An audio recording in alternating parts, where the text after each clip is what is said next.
जी viewers, good morning, अस्सलाम वालेकुम। उम्मीद है सब खैरियत से होंगे। आप देख रहे हैं टू लॉ और हमारे साथ मौजूद हैं जनाब मोहसिन बलियाना साहब।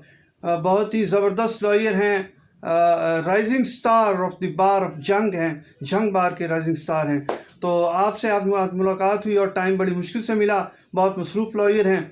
सर, आप आज हमें क्रिमिनल लॉ के बारे में बताएंगे कि क्रिमिनल प्रोसीडिंग कैसे स्टार्ट की जाती है, इसमें क्या क्या मॉड्स होते हैं और फर्दर इसमें मतलब ये इनिशिएट कहाँ से होती है और किस तरह इसको आगे ले आया जाता है बुक्स के अकॉर्डिंग, यानी कौन सा आर्टिकल इसके अंदर हम यूज़ करते हैं और इसके मतलब जनरल ओवरव्यू आपने बताना है।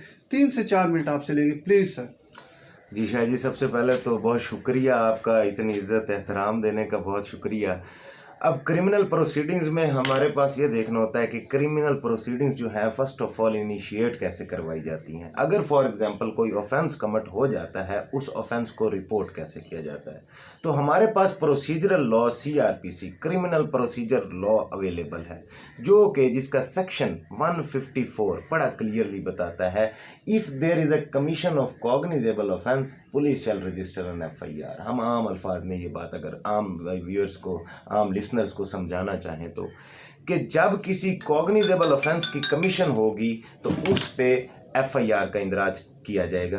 पुलिस कीप करती है रजिस्टर FIR, उस रजिस्टर FIR में FIR का इंदराज किया जाता है। लेकिन शर्त क्या है, 154 ने कंडीशन लगा दी कि only for commission of cognizable offence. जब किसी कॉग्निजेबल ऑफेंस की कमीशन होगी तो तब ही उसको FIR का इंदराज किया जा सकता है। यहाँ पर मुख्तलिफ चीज़ क्या आ गई कि नॉन कॉग्निजेबल ऑफेंसेस जो हैं, मतलब उनकी FIR रजिस्टर नहीं की जा सकती। अब अगर हमने ये प्रोसीडिंग समझनी है तो फर्स्ट ऑफ ऑल हमें डिफरेंस समझना पड़ेगा, that what is the basic difference between cognizable offence and non cognizable offence. तो कॉग्निजेबल ऑफेंस को उर्दू में हम आमतौर पे बोलते हैं काबिल दस्तंदाजी पुलिस, जिसके अंदर पुलिस जो है वो विदाउट वारंट इंटरफेयर कर सकती है, उसकी FIR रजिस्टर कर सकती है, उसमें किसी जो एक्यूज पर्सन है उसको अरेस्ट कर सकती है।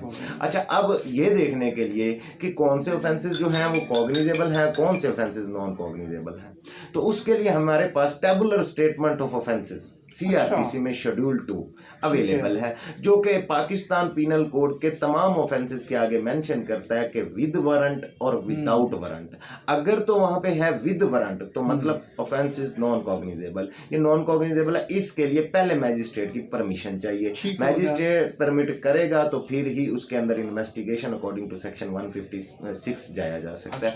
अगर वो परमिट नहीं करता तो नहीं जाया जा सकता। नॉन कॉग्निजेबल ऑफेंसेस के साथ सेक्शन जो CRPC का है वो 155 डील करता है। अब 154 क्योंकि मुख्तसर अल्फाज में एक्सप्लेन करना है, एक्सप्लेनेशन तो बहुत लंबी चल सकती है, तो 154 जो है वो हम सीधा सीधा अगर उसको लें तो रजिस्ट्रेशन ऑफ FIR के रिलेटेड है कि जब आपने FIR रजिस्टर करवानी है तो कॉग्निजेबल ऑफेंस की FIR कंटेंट्स ऑफ एप्लीकेशन से अगर कॉग्निजेबल ऑफेंस बनता है तो उसकी रजिस्टर होगी। 155 कहता है कि अगर कमीशन है नॉन कॉग्निजेबल ऑफेंस की, आप पुलिस स्टेशन में गए हैं अपनी एप्लीकेशन लेके और वो एप्लीकेशन में से देखते हैं कि there is a commission of non cognizable offence, किसी किस्म का कोई कॉग्निजेबल ऑफेंस जो है वो अट्रैक्ट नहीं हो रहा, तो उसके लिए उनके पास प्रोसीजर क्या होता है कि उनके पास वो पुलिस स्टेशन में एक डायरी कीप करते हैं, डेली डायरी भी बोलते हैं उसको, रजिस्टर रोजनामचा भी बोलते हैं उर्दू में।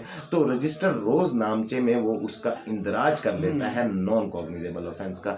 उस नॉन कॉग्निजेबल ऑफेंस का इंदराज के 155 ये कहता है, उसका करने के बाद वो क्या करेगा, उसको डायरेक्ट करेगा पर्सन को कि आप मैजिस्ट्रेट के पास जाइए और आप मैजिस्ट्रेट के पास जाके जो प्राइवेट कंप्लेंट है अकॉर्डिंग टू सेक्शन 190 और according to section 200 to 203 CRPC आप प्राइवेट कंप्लेंट इस तगासा दायर कीजिए। क्योंकि 200 से शुरू करके 203 तक सारा प्रोसीजर एक्सप्लेन्ड है उसमें। अच्छा, कॉग्निजेंस जो मैजिस्ट्रेट का है वो सेक्शन 190 के अकॉर्डिंग होता है। वो कैसे 190 के अकॉर्डिंग होता है, क्योंकि वहां पे बताया गया कि एक चलान केस होता है जो विया FIR आता है, FIR के थ्रू केस जो है वो कोर्ट में लाया जाता है। अच्छा, दूसरी चीज जो है वो प्राइवेट कंप्लेंट है। तीसरी चीज सो मोटा है, उसकी इतनी इम्प्लीमेंटेशन नहीं होती, कोई एप्लीकेशन नहीं है उसकी, लेकिन जो दूसरा मोड है प्राइवेट कंप्लेंट का, तो वो हम इस्तगासा लिखते हैं। वो इस्तगासा जो है वो हम दायर करते हैं मैजिस्ट्रेट के पास। मैजिस्ट्रेट के पास इस्तगासा दायर करने के बाद मैजिस्ट्रेट जो होता है वो उसमें कंप्लेनेंट की टेस्टिमनी रिकॉर्ड करता है, उसकी स्टेटमेंट, उसकी हम बोलते हैं लॉ की लैंग्वेज में कर्सरी स्टेटमेंट, वो उसकी कर्सरी स्टेटमेंट रिकॉर्ड करने के बाद अगर उसको लगता है तो फिर वो आगे विटनेसेस को समन करता है या बुलाता है, जो आगे प्रोसीजर चलना होता है। ठीक है, तो अगर तो ये क्लियर हो गया कि कमीशन है कॉग्निजेबल ऑफेंस की तो एफआईआर होगी, अगर कमीशन है नॉन कॉग्निजेबल ऑफेंस की तो उसकी एफआईआर नहीं हो सकती, रजिस्टर में इंदराज करने के बाद प्राइवेट कंप्लेंट उसकी दायर कर देंगे। ये मोड होता है for initiation of criminal proceedings. जब आपने इनिशिएट करवानी हो क्रिमिनल प्रोसीडिंग तो आपके पास ये तरीकाकार होता है जिसके तहत हम चलते हैं। Thank you very much sir, आपने टाइम दिया। विशु के आप सबको बातों की समझ आई होगी, अंडरस्टैंड किया होगा। बहुत ही आसान तरीके से समझाने की कोशिश की है। इसमें ये होता है कि लीगल लैंग्वेज बहुत मुश्किल होती है, वेरी सॉरी। तो लीगल लैंग्वेज को समझने के लिए प्रैक्टिस में आना ज़रूरी है। अब जाहिर है हम वो उन लोगों के पास जा रहे हैं जो प्रैक्टिस में भी हैं और हमें सही आम ज़ुबान के अंदर समझा भी सकते हैं। लॉ को समझना हर सिटीज़न का हक है, हर पाकिस्तानी का, बल्कि हर शहरी जो जिस जिस मुल्क में है उसको लॉ समझने का हक है। वो उसको राइट्स एंड ड्यूटीज़ बताता है।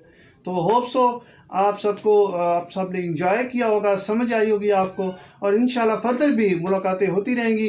देखते रहिए ट्रू लॉ। प्लीज़ सब्सक्राइब कीजिए, कमेंट कीजिए और शेयर कीजिए, और कमेंट्स ज़रूर कीजिए। इसमें पॉजिटिव एंड नेगेटिव पहलू बताइए ताकि हम और ज़्यादा इम्प्रूवमेंट के साथ आपके सामने आ सकें। Thank you very much. Thank you.